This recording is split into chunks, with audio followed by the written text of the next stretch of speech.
Berta Joubert, CC, is a Puerto Rican revolutionary and a founder of the Philadelphia Workers' World branch. She is the editor of Workers' World newspaper, Mundo Obrero section, and a member of the National Committee. She has represented Workers' World and Mundo Obrero at many Latin American conferences and in many struggles.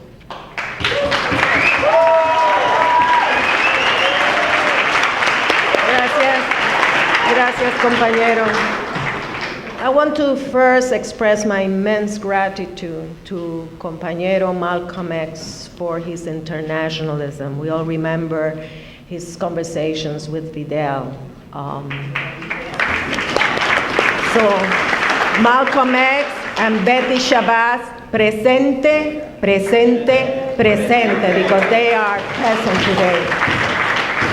Compañeras y compañeros, comrades and friends, I'm so glad that this conference title is Putting Socialism on the Table. And I at the time of capitalism of a dead end, because we in the socialist and in the general progressive movement need a serious and deep discussion on how to defeat capitalism. Not with reforms, not with patches. We need a structural change. We really need, and it's a survival need. We need a system more humane, one that does not let a child die for a lack of medicine and puts billions and billions and billions to build sophisticated weapons to kill people, both here and abroad throughout the world. We need a new humane system. We need what? Socialism. We need socialism. Socialismo o muerte, they say in Cuba, socialism or death. No reforms, as progressive as they can be, and no development that benefits the people, the poor, and the oppressed are safe as long as capitalism, and particularly the US imperialism, has a foothold. Fidel said it a long time ago when talking about racism and the anti-racist struggle in this country, in the United States, that as long as imperialism is standing, racism will not end. Imperialism nurtures racism, profits from it, and from all the difference that it can use to divide us, to divide the working class, keep it divided, fighting among themselves so they don't unite and fight against capitalism. Why this introduction, compañeros and compañeras? I'm talking about Latin America, you said? Yeah, Puerto Rico and Latin America. Well, that is precisely why. For several years, compañeras y compañeros, I have been reporting on the advance in that region and the turn to the left of the whole region. And that is still generally true. But I wanted to raise the difficulties confronted by the progressive movement and governments right there, because many of those difficulties arise from US imperialism right from this country. The great achievements won in the region are too much for imperialism to bear. And they say, how dare they speak with their own voice and create regional organizations where the US is not allowed? How dare be independent, try to trade with other countries and other that the US, in fact, with countries considered by the US as enemies, even terrorists.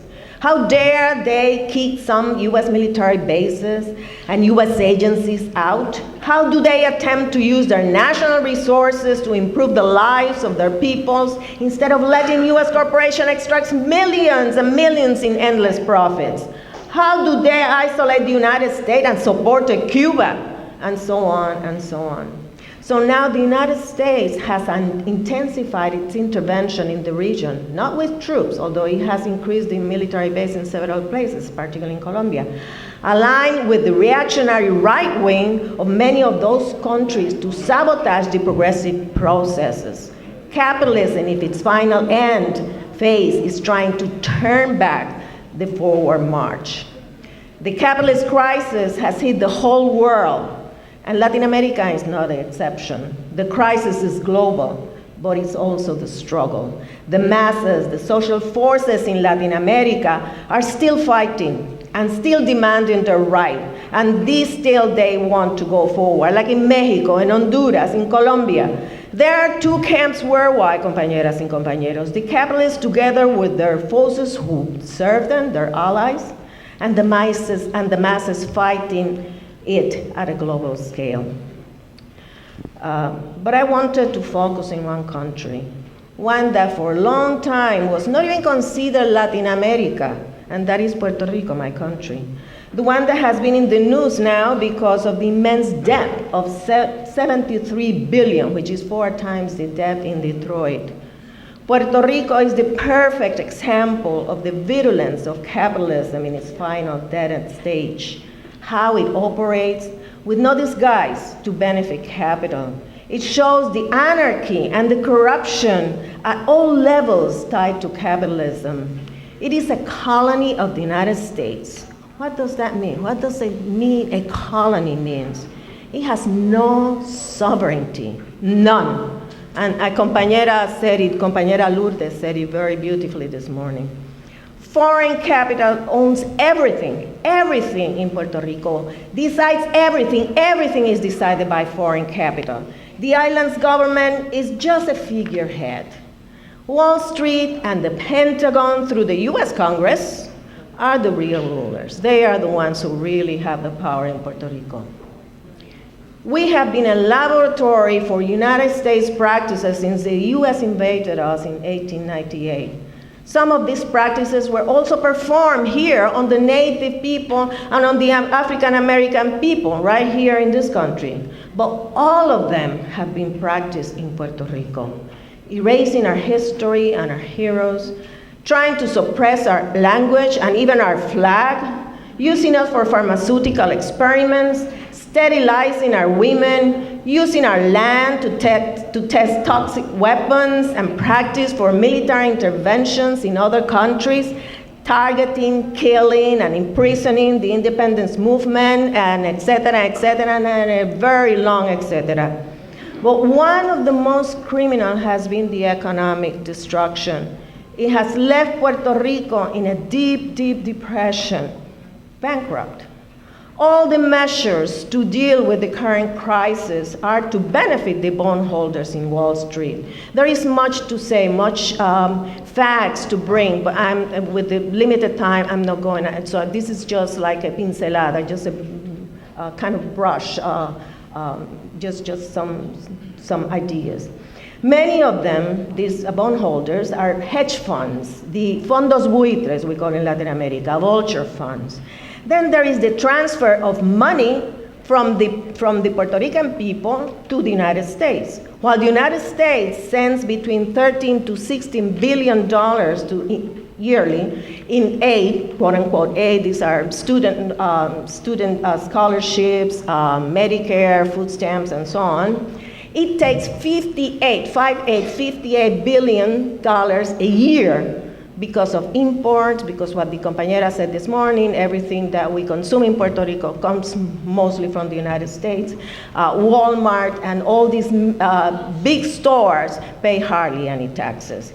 The enormous productivity of capitalism because of the implementation of high tech has also affected the island, reducing the workforce. The manufacturing sector, in foreign hands, of course, has seen such an increase of productivity that it no longer needs any more workers. The Puerto Rican government's measures are to squeeze the workers and the poor to pay bondholders. And while the people are getting increasingly poor, laws have been implemented to give a free ride to billionaires from the United States by exempting taxes from the profits made in Puerto Rico. More than 500 billionaires from this country have moved to Puerto Rico to take advantage of this. And they take the best land, the most precious beaches, and they are only required to open 3 jobs there. For the people instead are increasing taxes, higher cost of utilities, increase of gasoline, medicine, expensive health care. Just one example, Medicare, which is deducted from the wages at the same time, at the same rate as here, receives almost half of the benefit. And while Medicare will be raised in the United States, I think 3% or something, in Puerto Rico it will be lowered even more. It will be lower 11% of what it gives now. The government is paying millions in contract to many US firms to solve the crisis. Economists from the IMF, International Monetary Fund, have produced a report that the government is now trying to impose, the government in Puerto Rico. Privatization of education, electricity, water and sewage, roads, cut wages, increase university tuition, and so forth. The airport has already been sold. I'm finishing. Recently, it was reported that Standard & Poor's, you know, the credit agency that, you know, those. The very agency that has degraded Puerto Rican bonds to junk status, I think it's like -CC, which I think is, if it's not the lowest, it's one of them, will be given more than $300,000 in a contract to help the electricity national company in Puerto Rico improve its bonds to A category. Can you imagine? There is no money, but there is $300,000 to pay Standard & Poor's, not less. Comrades, but the people in Puerto Rico are fighting back. They are holding people's assemblies all over the nation, all over the island, to inform the consequences of all these reforms by the government. And there is a call for a general national strike that we should support in any way possible here, as it is a global struggle. So I want to end by saying reparations now for Puerto Rico because of the invasion of 1898, because of the use of the land for bombing, because of the pollution and poisoning of land and water by military and pharmaceutical, because of the forced sterilization of women, because of killing of independentistas, and we remember Filiberto Ojeda, because of the brain drain, because of the economic destruction and all the effects of imperialism and colonialism in Puerto Rico, which is a very long, etc. Viva Puerto Rico Libre, US, Wall Street, out of Puerto Rico, free Oscar López Rivera.